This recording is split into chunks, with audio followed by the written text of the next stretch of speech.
There are shakeups going on around the entire world, from the Vatican to the White House. And wouldn't you know it, Karoline Leavitt just gave an eye-opening response to the question on everyone's mind.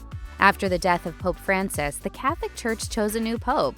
When it was announced on May 8, 2025, that Cardinal, Robert Prevost of Chicago, Illinois, was to become the next pope, Pope Leo XIV.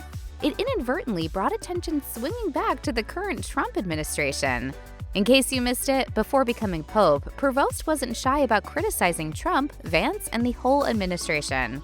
He used his platform on X to share multiple articles pointing out the flaws in Trump and Vance's policies, including one questioning the immigration policies held by the vice president, and one with a headline that began simple, "JD Vance is wrong." Which brings us back around to Karoline Leavitt. It was only a matter of time before Pope Leo XIV's comments resurfaced, and Leavitt found herself fielding questions about his statements during a recent press briefing. Well, not exactly fielding, more like dodging.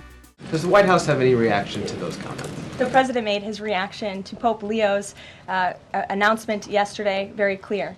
Wait, is that it? Yup. From there, Leavitt pivoted to the safe talking points about how it was so great to have an American pope, and yada yada yada.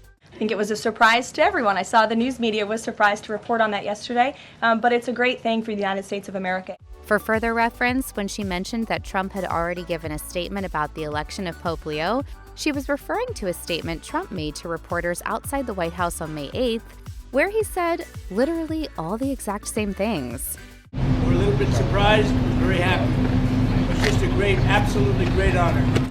In other words, nobody's actually said anything of value about the Pope's criticisms of the administration, which confirms everyone's suspicions that most of the answers Leavitt gives at her press briefings tend to dodge the heart of the issues. Her public statements are almost always in lockstep with Trump's and never address any hint of criticism. In fact, it's possible to argue that many of the questions are planned in advance. So, after Trump sang some most likely false praises of Pope Leo, it makes sense that Leavitt would believe it's time to move on. Or at the very least, she most likely wishes this conversation would simply go away. Not that it's very surprising. As much as Leavitt has made it clear she wants to be able to handle the duties that go into being press secretary, she's had a bit of an uphill battle.